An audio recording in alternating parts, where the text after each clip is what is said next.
Bonsoir à toutes et à tous et bienvenue à cette nouvelle édition de Direct. À la une de l'actualité, c'est le président Abdel Fattah el-Sisi qui a assisté ce matin à la 8e conférence ministérielle de l'Organisation de la coopération islamique sur le rôle de la femme. Cette édition de la conférence tenue sous les auspices du président Abdel Fattah el-Sisi est placée sous le thème « Préserver les acquis en matière d'égalité entre les sexes » et d'autonomisation des femmes dans le contexte de la pandémie du coronavirus et au-delà. Je vous rappelle justement en fait que l'Égypte doit présider la prochaine édition de la conférence qui sera centrée sur, comme je viens de vous le dire, sur l'autonomisation économique de la femme ainsi que sur le traitement des conséquences négatives du terrorisme. Je vous laisse tout de suite avec les détails. Le président Abdel Fattah el-Sisi a assisté aujourd'hui au Caire à la 8e conférence ministérielle de l'Organisation de la coopération islamique sur le rôle de la femme. Le président el-Sisi a assisté au lancement des travaux de l'Organisation pour le développement de la femme à son siège permanent en Égypte. S'adressant à la conférence, le chef de l'État a déclaré que l'Égypte présidera la prochaine édition de la conférence qui sera centrée sur l'autonomisation économique de la femme ainsi que sur le traitement des conséquences négatives du terrorisme. C'est la première organisation internationale spécialisée dans le cadre du système de coopération islamique pour promouvoir et protéger les droits des femmes et faire progresser leurs conditions dans tous les États membres de l'organisation islamique. Le président el-Sisi a pris une photo souvenir avec les représentants des États membres de l'Organisation de la coopération islamique sur la femme. La ministre de la Femme et de la Solidarité nationale au Burkina Faso et présidente de la 7e édition de la conférence ministérielle a apprécié le plein soutien du président el-Sisi aux droits de la femme. Elle a également souligné que l'Égypte est capable d'affronter les défis pour endiguer la pandémie du coronavirus. La présidente du Conseil national de la femme, présidente de la 8e édition de l'OCI, Dr Maya Morsi, a pour sa part déclaré que l'Égypte a lancé des législations pour protéger la femme de violences et des impacts économiques.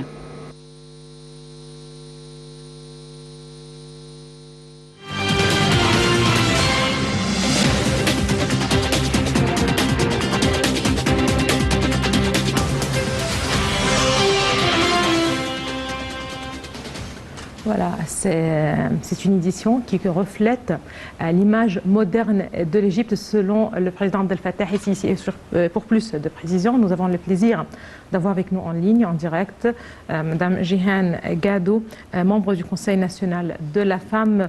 Bonsoir Madame Jihan Gado. Oui, bonsoir madame. Bonsoir, madame. C'est une journée un peu particulière et spéciale. Il s'agit justement de cette 8e conférence ministérielle de l'Organisation de la coopération islamique sur le rôle de la femme. Beaucoup de messages ont été justement envoyés par le président Abdel Fattah el-Sisi lors de cette édition. Un soutien certainement inédit pour la femme tout d'abord. En fait, c'est très important qu'en France aujourd'hui, c'était vraiment très important étape lorsqu'il y a beaucoup de messages dans ce moment pour tout le monde entier. La première chose, normalement, les femmes égyptiennes, en fait, elles ont pris un grand rôle dans les sociétés égyptiennes et en plus aussi, c'est-à-dire que l'Égypte maintenant elle est bien sécurisée pour accueillir tous les ministres de la coopération islamique en Égypte pour faire cette conférence.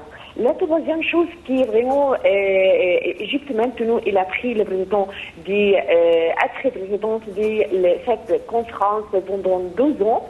C'est-à-dire qu'Égypte vraiment, il a le pouvoir de développer beaucoup de choses pour les droits des femmes, pour l'égalité entre les hommes et les femmes. Il y a beaucoup de problème pour les femmes égyptiennes ou pour les femmes normalement. Il y a beaucoup de choses qui est en train de progresser petit à petit en Égypte. En plus, c'est l'image des femmes égyptiennes et vraiment maintenant, c'est très important pour tout le monde entier parce que normalement, tout le monde entier il a l'œil sur les femmes égyptiennes. Est-ce qu'il est progrès? Est-ce qu'il est bien développé? Est-ce qu'il a obtenu beaucoup de déboires en Égypte ou non? C'est vraiment c'est très important en conférence et pour tout le monde, pour l'image de l'Égypte, pour l'image de notre président aussi, qu'il a fait beaucoup de choses pour les femmes. Il a autonomisé les femmes dans tout le domaine maintenant en Égypte.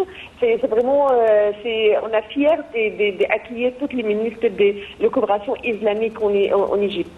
Très bien, on parle de l'autonomisation de la femme, voilà un dossier crucial pour l'Égypte, pour l'État, justement au cours des dernières années, mais comment aussi assurer, je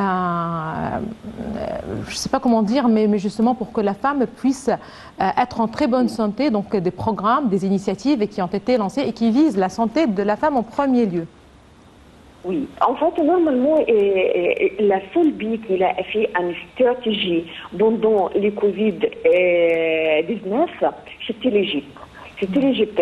Pourquoi? Parce que normalement, les femmes en Égypte, en fait, ou les femmes normalement dans tout le monde entier, dans tous les pays, il y a vraiment beaucoup de problèmes pendant les crises sanitaires de le Covid-19. Maintenant, d'autonomiser les femmes dans le domaine économique, les politiques, vraiment pour l'égalité, pour les violences contre les femmes. On a progressé, on a fait une stratégie, on a fait un plan pour avancer petit à petit avec les conseils nationaux, bien sûr. C'est franchement pour les femmes égyptiennes. Normalement, il y a beaucoup de choses qu'il a vraiment dans les périodes du président Abdel Fattah el-Sisi. Il est bien développé. Tout le monde il a l'image maintenant que les femmes égyptiennes il a obtenu beaucoup de choses. Il a continué ce chemin, le chemin qui vraiment il a mis toutes les femmes égyptiennes sur un rôle très important de la société égyptienne. Non, voilà, c'est pour ça en fait elle est autonomisée. C'est très important pour une image, pour comportement civilisé pour tout le monde. Et regarde les femmes. Si il a une bille, il a le pouvoir, c'est-à-dire que le rôle des femmes et le rôle de la jeunesse aussi. Et le président Fattah el-Sisi, il a fait le deux. Surtout les femmes, parce que normalement, maintenant, les femmes dans tout le domaine, il a obtenu les pouvoirs, il a obtenu les chemins, il a participé à la vie politique, il a participé à la vie économique, il a bien progressé. Très bien, beaucoup de soutien, beaucoup d'intérêt accordé à la femme égyptienne, certainement, au premier plan, mais on voit aussi que cet intérêt est aussi accordé aujourd'hui à la femme dans le contexte régional. Il s'agit de l'organisation justement du développement de la femme. L'Égypte se présente comme quelqu'un qui parraine justement cette organisation pour aussi avoir un intérêt particulier ou accorder cet intérêt particulier à la femme dans le contexte régional. Bien sûr, par ailleurs, en fait, chaque conférence, en fait, c'est normalement, on a beaucoup de crises, on a beaucoup de problèmes par rapport au terrorisme maintenant. L'image des femmes islamiques, franchement, il a beaucoup changé à cause de beaucoup de problèmes qu'il a fait dans plusieurs années. Si, par exemple, maintenant, on a le droit de défendre notre région, on a de défendre le rôle des femmes islamiques dans l'islam. Et voilà, l'islam, c'est pas comme tout le monde l'a dit, il a coincé les femmes, il a coincé... Non, mais maintenant, cette conférence, c'est très important pour tous les pays islamiques et pour tout le monde entier, surtout la France, l'Allemagne, l'Europe, il y a beaucoup de pays, et jette l'œil maintenant. Maintenant, on est en train de montrer pour tout le monde, c'est quoi les femmes égyptiennes, c'est quoi les femmes dans l'islam, il est où le rôle des femmes dans l'islam, il y a beaucoup de choses en fait. Voilà, à mon avis, c'est l'intérêt il faut travailler plus pour changer cette image, parce que normalement, les gens ils ont pris une mauvaise image pour l'islam. Il a fait, voilà, qu'est-ce qu'il a fait pour les femmes. Non, maintenant, on a des femmes musulmanes, elles participent toute la vie, elles participent dans les gouvernements, elles participent dans les sénats, les assemblées nationales. Voilà. Il faut travailler plus, comme l'a dit le président Abdel Fattah el-Sisi, on a beaucoup de voir, on a beaucoup aussi travail sur ces sujets, parce que c'est très important de changer toute l'image des femmes de l'islam. Très bien. Une concertation, une coopération continue a lieu entre le Conseil national de la femme et le ministère de la solidarité sociale. Quelles sont les grandes lignes de cette stratégie de soutien à la femme égyptienne? Oui, bien sûr, le Conseil national, il a fait beaucoup de choses pour les femmes égyptiennes. Ils défendent toujours. Ils défendent les droits des femmes, ils défendent les points faibles de les femmes. Il a vraiment, voilà, c'est le Conseil national. Et le docteur Maya Morsi, il a fait beaucoup des efforts pour avancer pour les problèmes des femmes, par exemple, c'est les violences contre les femmes, l'égalité aussi. Il y a beaucoup de choses, mais je pense que cette coopération, elle va donner le plus les devoirs et les pouvoirs aussi pour avancer. On veut faire beaucoup de projets pour aider les femmes, pour autonomiser les femmes dans le domaine surtout économique, parce que normalement c'est vraiment très important que les femmes obtiennent du travail avec elles comme ça pour gérer sa vie. Voilà, je pense qu'il y a beaucoup d'intérêt pour les coopérations entre le Conseil national et aussi pour tous les ministères islamiques dans cette conférence. Très bien, voilà un message très important. Il s'agit en fait de cette opportunité historique. Le chef de l'État, le président Abdel Fattah el-Sisi, a rappelé qu'aujourd'hui on a une opportunité justement historique pour refléter, pour présenter, pour montrer le vrai visage, l'image la plus correcte, la plus sincère du statut de la femme en islam ou dans l'islam. Exactement, bien sûr. C'est quelque chose de très important pour nous, pour l'Égyptien, pour la société égyptienne, pour notre président. Il donne tous les pouvoirs pour les femmes. Il donne le rôle très important, parce que normalement, l'image, il faut changer complètement. Il faut maintenant, regarde par exemple, ici en Égypte, les femmes, elle est bien modernée, elle est bien obtenir beaucoup de choses dans les gouvernements. En fait, on a des ministères, on a des vraiment énormes dans les Sénats, dans l'Assemblée nationale aussi. Il a participé à beaucoup de choses. Voilà. Donc, c'est très important de changer cette image, parce que normalement, les gens, tout le monde, elles disent, voilà, l'Égypte, avant, voilà, toutes les femmes qui est vraiment la reine. Maintenant, il a pris beaucoup de choses, il a pris beaucoup de pouvoirs. On a les chances pour cette période-là d'avoir un président comme ça, pour donner un coup de main, et les côte à côte pour les femmes, pour avancer de leur vie. Il donne beaucoup de possibilités pour obtenir beaucoup de domaines, aussi autonomiser les femmes dans tout le domaine, quoi. Et voilà, mais de toute façon, à mon avis, c'est mon bon but. On a des chances, c'est vraiment, on n'a pas eu cette chance avant. Très bien. Madame Jeanne Gadou, voilà, sur le plan officiel, c'est l'État qui accorde certainement ce soutien inédit pour la femme, pour son statut, pour améliorer le statut de la femme, pour soutenir la femme, pour favoriser des offres d'emploi et ainsi de suite. Aujourd'hui, quel est le rôle de la société civile aussi? Parce que certainement, les deux essayent de travailler de pair, justement, pour un meilleur avenir, si l'on peut dire.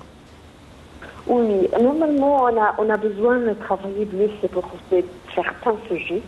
Normalement aussi, on a besoin plus d'autonomiser les femmes dans les domaines sensibles. En Égypte, franchement, à mon avis, j'étais très vraiment fière de qui les femmes maintenant dans le Conseil d'État. C'est un étape très important pour toutes nos images en fait dans tout le monde. Et voilà, je pense qu'il faut avoir beaucoup de possibilités. On ouvre la porte devant tout le monde pour faire des coopérations, pour faire des échanges entre les deux pays, les pays européens et l'Égypte aussi, pour créer les femmes, pour développer les femmes dans certains sujets qui vraiment manquent d'expérience, par exemple, dans l'éducation. Et bien voilà, normalement, il faut toujours travailler pour ce sujet-là. Comme ça, on va donner plus de chance pour d'autres femmes et aussi leur donner des pouvoirs pour avancer dans leur chemin de contenu. Très bien. Je vous remercie infiniment, Madame Jeanne Gadou. Vous êtes membre du Conseil national de la femme. Merci beaucoup de vos précisions. J'aimerais juste rappeler que d'autre part, et dans le même contexte, voilà, les deux ensemble, voilà, en fait, puisqu'il s'agit justement de déclarations qui ont été faites dans le cadre de cette 8e conférence ministérielle de l'Organisation de la coopération islamique sur le rôle de la femme, c'est le président Abdel Fattah el-Sisi qui a déclaré que la conception du centre culturel islamique et de la mosquée Nasr dans la nouvelle capitale administrative devrait refléter l'histoire islamique de l'Égypte. Le président Sisi a fait ces remarques lors d'une réunion tenue avec un certain nombre de représentants de l'État pour suivre les projets en cours de construction à l'échelle nationale par l'autorité du génie des forces armées. La réunion a également abordé l'avancement des travaux de divers projets de construction nationaux, notamment la construction et la modernisation de plusieurs routes et axes. Dans ce contexte, le président Sisi a examiné toutes les études données relatives au développement de l'axe de Salah Salem, vu de son passage dans les zones historiques et islamiques du Caire.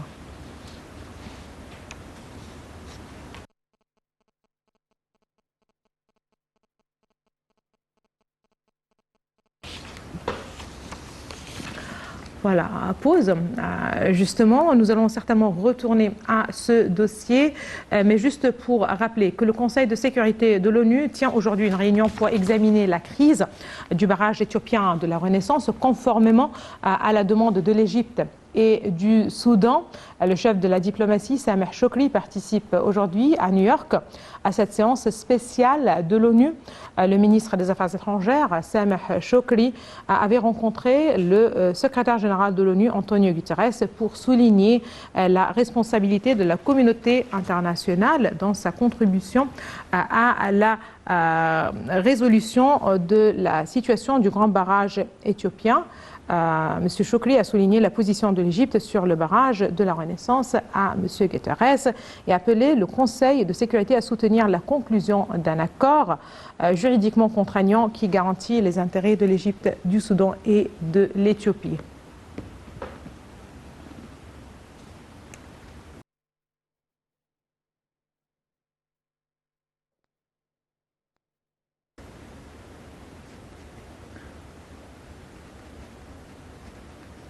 Et voilà, retour à la conférence ministérielle de l'Organisation de la coopération islamique sur le rôle de la femme. Et à présent, nous avons le plaisir d'avoir avec nous en ligne, en direct, Madame l'ambassadrice Mervat El-Tellaoui, ex-présidente du Conseil national de la femme. Bonjour, Madame l'ambassadrice.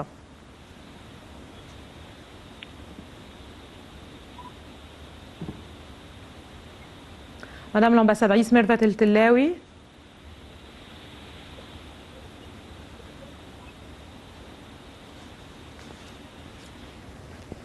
Madame Mervat El-Tellaoui, ambassadrice Mervat El-Tellaoui, ex-présidente du Conseil national de la femme, bonsoir. Bonsoir Madame l'ambassadrice, est-ce que vous m'entendez? Est-ce que vous m'entendez Madame l'ambassadrice? Allô? Allô, bonsoir. Je ne pense pas si on a un petit problème technique. Justement, nous allons essayer de rappeler Madame l'ambassadrice Mervat El-Tellaoui, mais justement, retour au dossier du barrage de la Renaissance. L'Arabie Saoudite a affirmé en fait son soutien perpétuel à l'Égypte et au Soudan dans la préservation de leurs droits légitimes au nord du Nil. et a souligné l'importance de stabiliser la sécurité hydraulique pour l'Égypte, le Soudan, le monde arabe et le continent africain.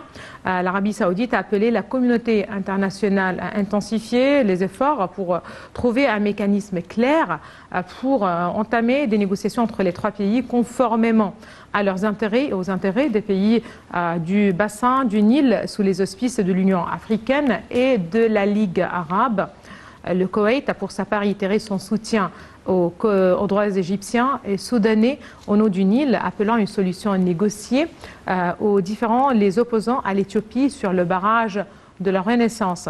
La Jordanie a affirmé aussi que la sécurité hydraulique de l'Égypte et du Soudan faisait partie intégrante de la sécurité nationale arabe et que le Royaume se tenait aux côtés de l'Égypte et du Soudan pour protéger leurs droits. La Tunisie a quant à elle remis à ses 14 partenaires du Conseil de sécurité un projet de résolution réclamant à l'Éthiopie d'arrêter le remplissage du réservoir de son barrage controversé sur le Nil dénoncé par l'Égypte et le Soudan. Voilà, une petite pause, madame, monsieur, et on se retrouve juste après.